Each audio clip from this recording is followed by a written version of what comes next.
Hello all, and another video today. So hopefully you can hear me over the wind. It's a bit breezy here in Dublin. But in this video I want to talk about the new Memorandum of Understanding between the United States and Iran. The document itself having been published there last night. So I want to just look at the document itself and see what is positive and negative about it with regards to both the United States and Iran, without going into what may or may not happen further down the line. So, after reading the document myself and having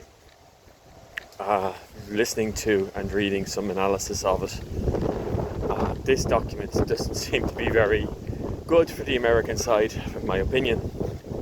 Why is that? Well, there's a few key aspects to it that are quite important. So the first one is that in the initial stages of the document they say that both sides will refrain from threatening each other with violence or militarily. Now, with the fact that Trump tends to go on mad rants about all sorts of things in the middle of the night, we can only hope that threats do not include messages on Truth Social, or that threats do not include Iranian proxies, because if they do, then this whole document is not going to last very long. Anyway, so we'll just have to see how that turns out. I doubt that they're going to have a falling out over that issue, however. The second thing that came up when I was reading the document, and this isn't in the order of the document itself, but these are the main issues that I find, is this 300 billion restoration fund for Iran. Now, the Americans have been at pains to say that they're not going to pay for it. So who is going to pay for it? Also, the document says at least 300 billion will be set aside by very vaguely defined groups to help rebuild Iran. Now, do we really think that money is going to go towards rebuilding the infrastructure of the average people in Iran? I doubt it. I really, really doubt it. As I will bring up later on, it is more likely that money will go towards military rearmament and towards ensuring the position of the current regime in Iran. But for a president who criticised Barack Obama for sending a fraction of that to Iran in relief after the signing of the former Iranian nuclear deal, it seems ironic that Trump seems to be reasonably happy with doing it now. So, the tolls on the Strait of Hormuz. While it was said that these tolls would not be put into place by Iran or Oman, and while Trump has specifically said that this will be a permanent case, the actual document says that there won't be any tolls for the 60-day period that they are continuing negotiations with. So basically we'll have to see in 60 days time what is going to end up with this. But Iran has already stated that they will be charging some sort of fees and couching it in the language of service charges. And they already got an agreement with the Americans that the Strait of Hormuz would be jointly operated by both Iran and Oman, with Oman of course being the junior partner and being right across the strait from Iran. So this is something to keep an eye on, and is something that is probably going to become part of the overall fabric of the world from now on. I do intend to go into this in a bit more detail in another video on how this could affect other areas of the world, but we'll come back to that at some other stage. The next is the withdrawal of US forces from the near Iranian area. Now, this is really vague, really. Like, it's who knows what they actually mean by this. The Americans, I assume, kind of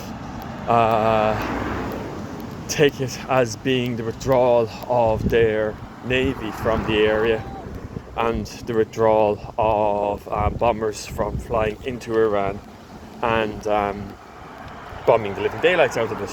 Whereas I wouldn't be surprised if the Iranians took it as being the withdrawal of US forces from the whole Persian Gulf area. So that's going to be an interesting one to see where that turns out. And that could be a huge point of contention later on down the line. The next is the lifting of sanctions. Now, this I found quite interesting, because the lifting of sanctions is supposed to take place straight away after the signing of the deal.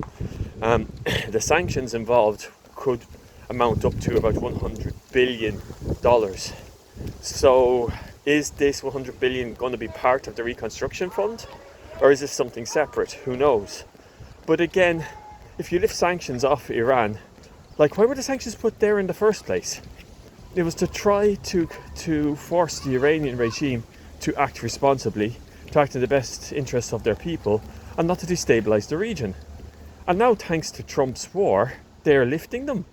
Despite the fact that Iran has blown the living daylights out of places in Qatar, Bahrain, Oman, the United Arab Emirates, and even as far away as Israel.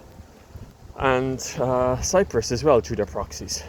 So basically, this is a big win for Iran. This is like a big present. Thank you very much for signing this deal. Here you go. Here's loads of money. Which again is something that Trump criticised Barack Obama for doing there back when the original nuclear deal was put in place during Barack Obama's time. So, yeah, not great really. And again, where's this money going to go to? It's not going to go to the Iranian people. You can be absolutely sure of that. It'll go to either enriching the top levels of Iran or rebuilding their whole military network, which I hear a lot of pro-Trump commentators saying, well, at least the Iranian Navy has been taken out, and at least they've degraded their Air Force. Well, you can buy an awful lot of ships and an awful lot of aircraft for, what, 400 billion if you include the two. If you take these two numbers, 300 billion for the reconstruction fund and 100 billion in the relief of sanctions, if you can put them both together, you can get an awful lot of ships and an awful lot of aircraft rebuilt for that, an awful lot of pilots retrained. So the next one is the thorny issue of the nuclear deal. So that's been kicked down the road, down the can. And again, I'm not going to go into details in that too much, because I've already talked about that a bit in other videos.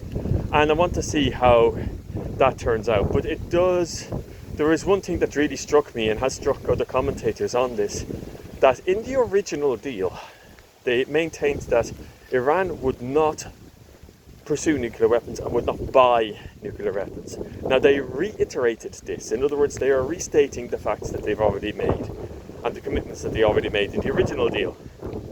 But one key clause that is left out is the fact that Iran has not committed itself to buying a nuclear weapon. All right, and with what, 400 billion about to be released into their coffers, I'm sure they will find somebody to sell them a nuclear weapon. So this is a huge, huge loss to the United States, and it's something that really needs to be highlighted a lot more, that this new deal is worse by a considerable margin on the nuclear issue than the original nuclear deal was. Finally, the Iranian regime is basically still in place and is much more fundamentalist and is much more brutal than it was before. Trump's great big announcements that he was going to change the whole Iranian situation, calling on the Iranian people to go out there and take out their own people, take out their own leaders, and that the revolution was in their hands. All of this proved to be a whole load of hot air. And now the people of Iran are the true losers in all of this. They've seen their country militarily attacked. They've seen their various places in their country destroyed, thousands of their citizens killed, and anybody now who tries to go out to protest is just going to be shot down. They're not going to even think twice about doing it. Because the only reason they didn't shoot protesters earlier on this year was the threat of strikes by the United States when Trump threatened them when we had protests in Iran. However, now that threat is gone. And now basically the Iranian regime knows full well that no US president is going to go near them for the foreseeable future. They are entrenched, they are stronger than they were, their economy has suffered, but they're about to get a big boost of hundreds of billions of dollars. Their military might be weakened in certain aspects, but absolutely nothing in this deal about ballistic missiles or any other type of missiles, and nothing in this deal about drones either.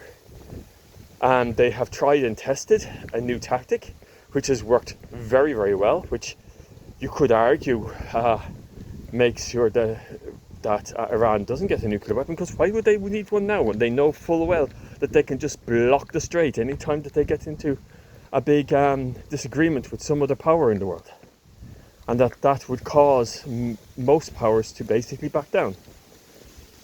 So thank you very much, Trump, and the United States, for entering this war of choice, for empowering a brutal regime in the Middle East, for destabilizing the whole world, and for coming out of it with an absolutely farcical peace arrangement that doesn't do anything for anybody and just kicks the can down the road again and again and again.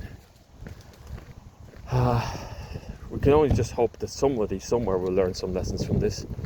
I'm not holding my breath, but the only silver lining to this dark cloud that I can see is that at least the people of Iran themselves don't have to be too worried for the foreseeable future about bombs dropping on their heads. And we can only hope that the peace will last, not just in Iran, but also that it will spread to South Lebanon as well, where the Israelis, who are not part of this deal, are still continuing their attacks, despite the fact that Lebanon is actually mentioned within the peace agreement itself. So we'll just have to see how it works out. I will be making a few more videos on aspects of this peace deal as time goes by, as the negotiations get put into place, and my thoughts about these types of negotiations. But for now, I can't see this as a win for America, or for Israel in fact. I can't see this as a win for the Iranian people. The only way you can really understand this, from my point of view anyway, is as a win for the murderous leaders who are actually sitting on the top of the Iranian regime. Anyway, take care.